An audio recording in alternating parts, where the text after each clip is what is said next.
Hello, this is Thomas, and today we'll be talking about the world of coffee.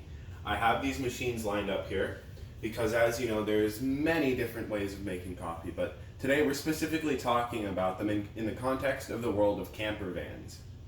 Now, being my age, I don't drink much coffee, but when I do, I really enjoy it, so I know a little bit. And we're gonna go in the RV and see how we can make some coffee.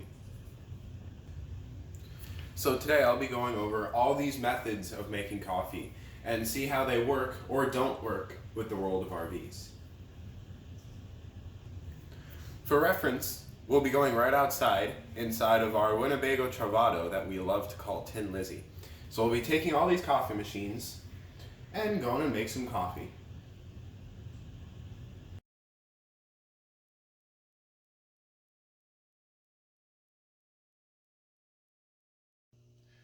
So here I am sitting in Tin Lizzie, our Travato. Now I've divided the different ways of making coffee into 4 sections, each lettered with a different letter, and I'm going to go ahead and start with section A.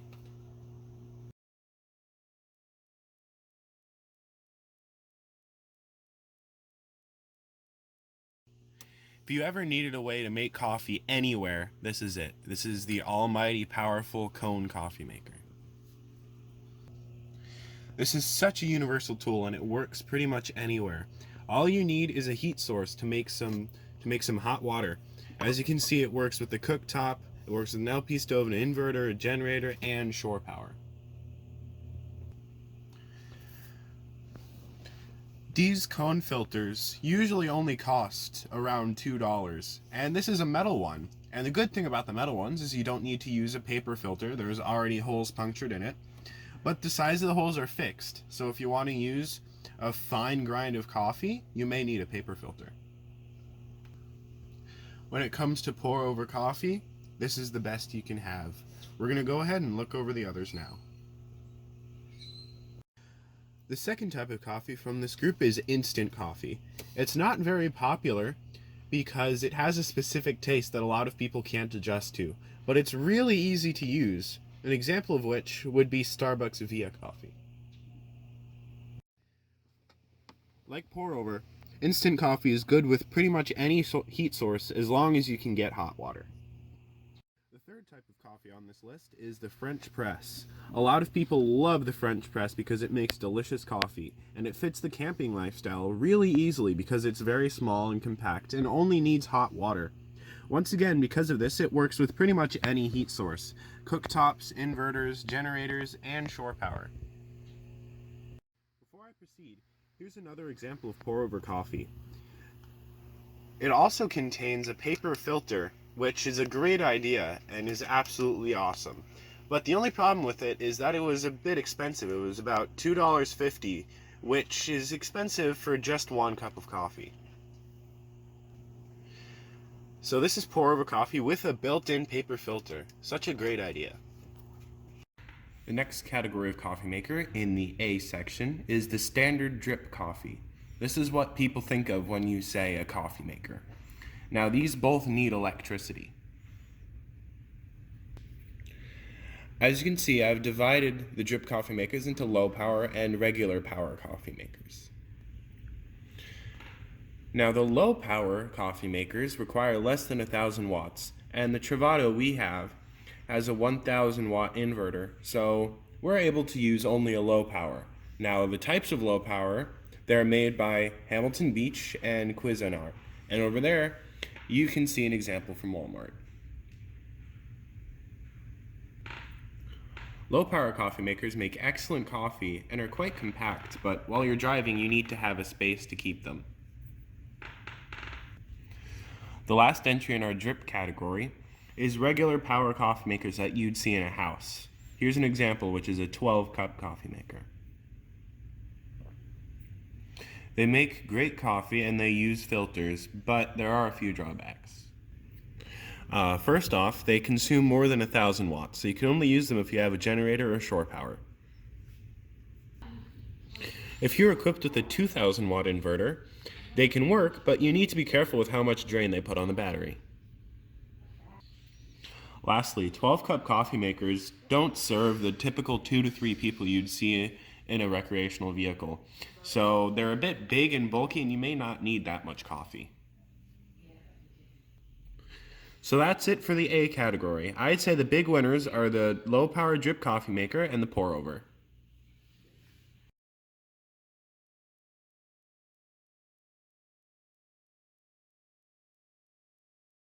Now we're moving on to Group B, which are the Keurig coffee makers.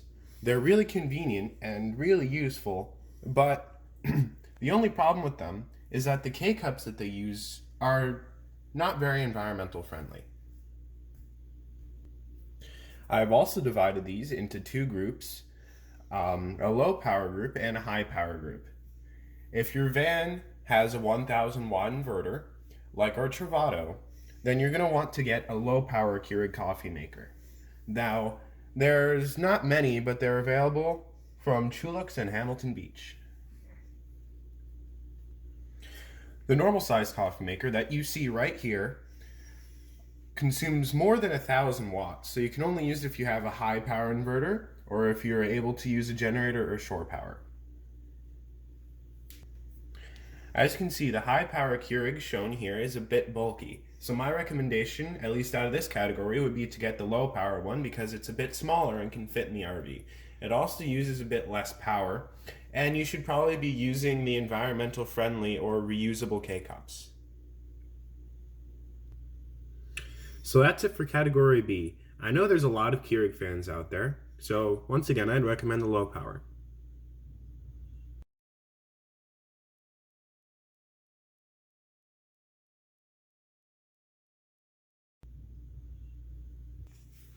So we're moving on to category C, which is the Nespresso coffee makers.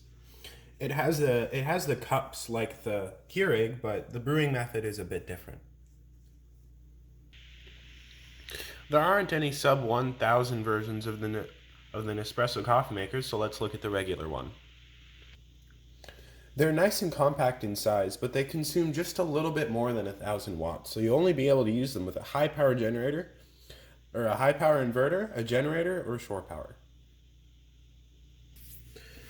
There's another version of the Nespresso coffee maker, but instead of using power, it uses a hand pump and preheated water to brew coffee.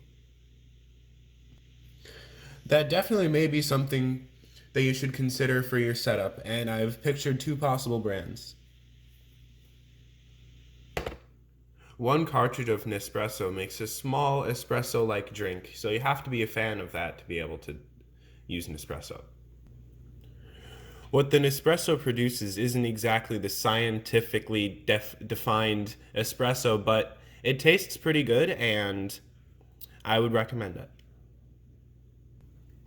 To close category C, Nespresso is nice, compact, and convenient, so you should definitely consider it.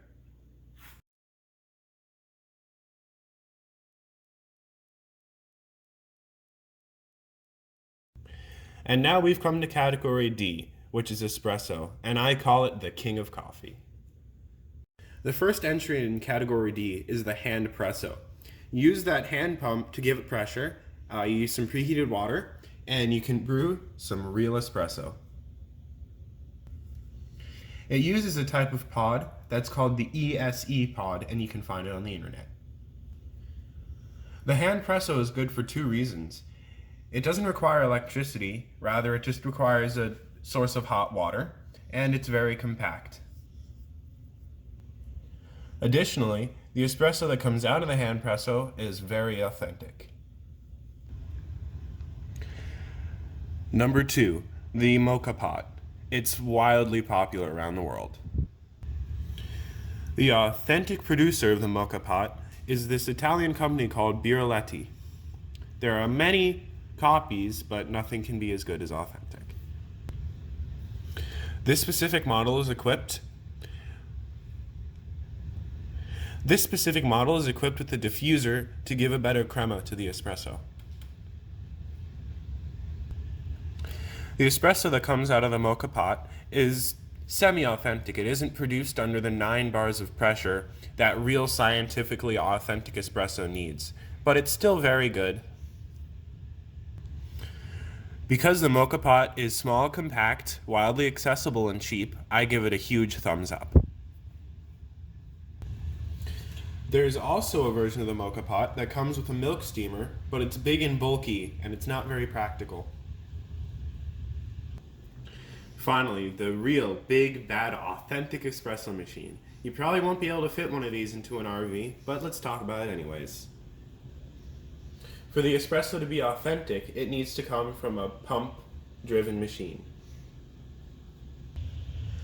One more reason you can't make an authentic espresso in an RV. You need a grinder.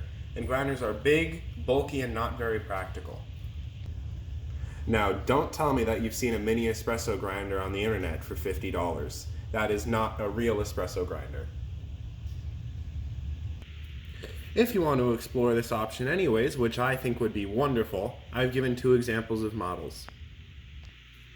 The Rancilio Silvia, which I do not have with me currently, is very wonderful, but it uses more than 1,000 watts, so you'll only be able to use it with a generator or shore power. It is also considered the golden standard in personal espresso makers. I'd also recommend the Gaggia Classic Pro.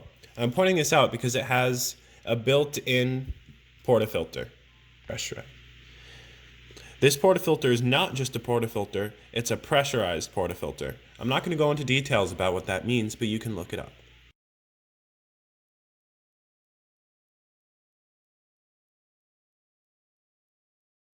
Thank you for watching this video on the world of where camper vans and coffee intersect. Leave me a comment below and tell me where you fall on that map between all the coffee makers that I've listed. So once again, I'm Thomas, and thank you for watching.